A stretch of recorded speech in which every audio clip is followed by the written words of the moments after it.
Hello, this is Mama Lian once again. Today I just want to talk about COVID-19. It's barely 10 months or 9 months since this virus has started.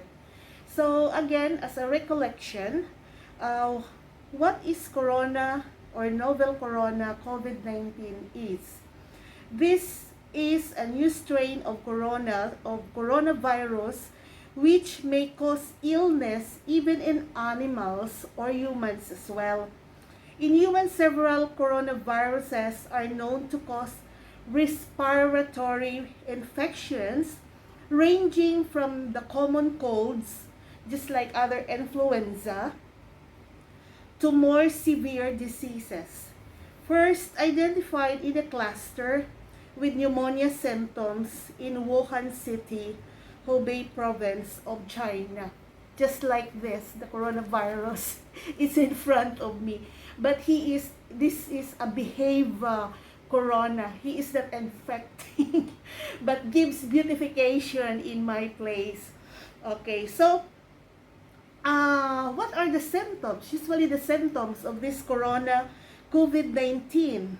Okay, the most common symptoms are the just like the other influenza, people will experience fever, tiredness, and dry cough.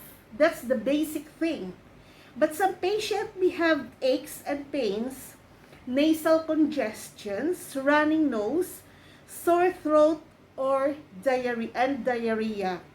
These symptoms are usually mild and begin gradually. So it is really very confusing, especially to those people just like me with allergies or rhinitis. I've been experiencing itchiness in my eyes that makes my eyes red. I sneeze a lot. I am sometimes feverish, brought about by these allergies. And of course, because of my two fur babies, that's why I keep on sneezing every day. And if I clean my room, you know, the dust, I am very, very much allergic, and it will activate my asthma. Okay, so how this COVID-19 spread?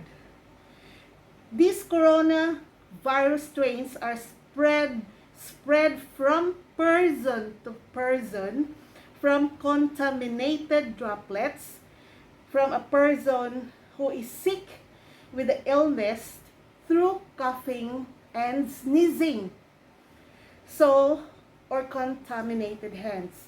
So, what is the basic thing to combat or to protect us from this virus, to protect us from spreading from this virus?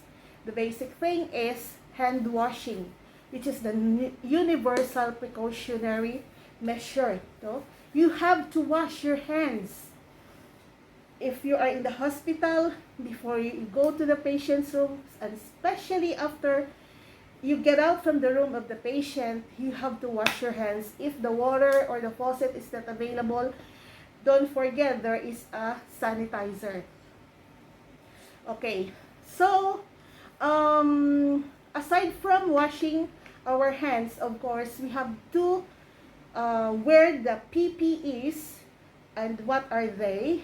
In the hospital, we have from head to foot, we are covered, especially during those, from the height of these pandemics.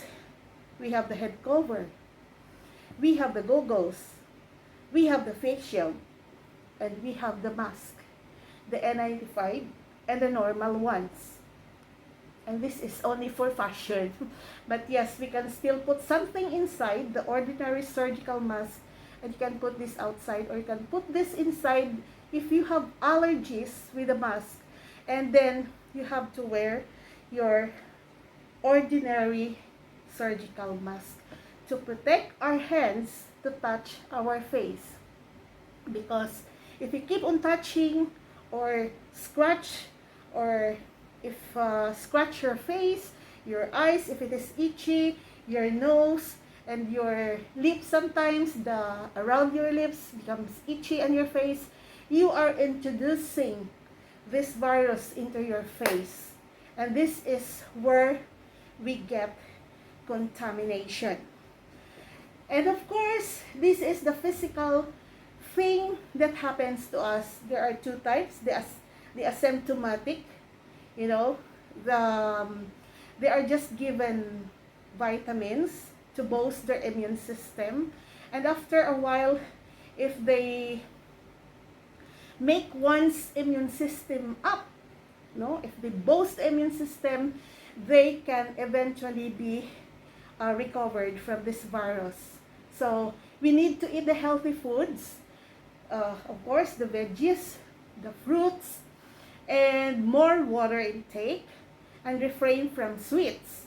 Okay, and I think they are quarantined, the asymptomatic ones. They are just only quarantined, and they were not giving something except if you are experiencing some upper respiratory tract infection. That is the only time that they will give you medicine.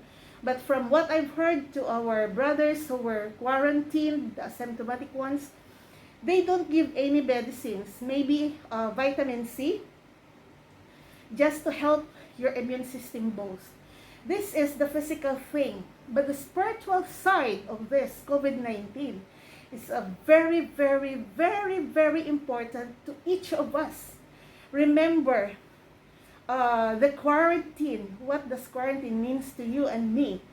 You know, if you remember the Ark of Noah, no, that is where the principle comes from. During the time when Noah builds the ark, people are laughing at him, you know, because he's like a crazy person building this huge, humongous ark in the mist or in the middle of this desert. But when time comes,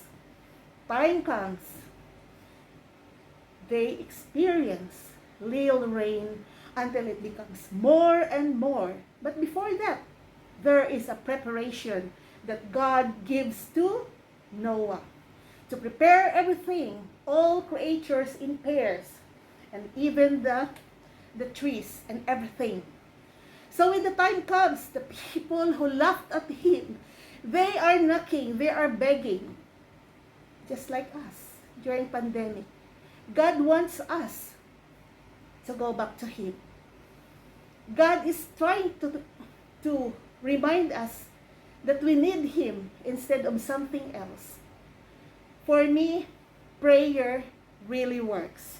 We should start to pray when the day comes and ends our day with a prayer. And yes, God's divine intervention is really, really, really effective to those who call on Him. Okay, if you believe, you will receive. And God has a promise, despite of everything, His divine intervention.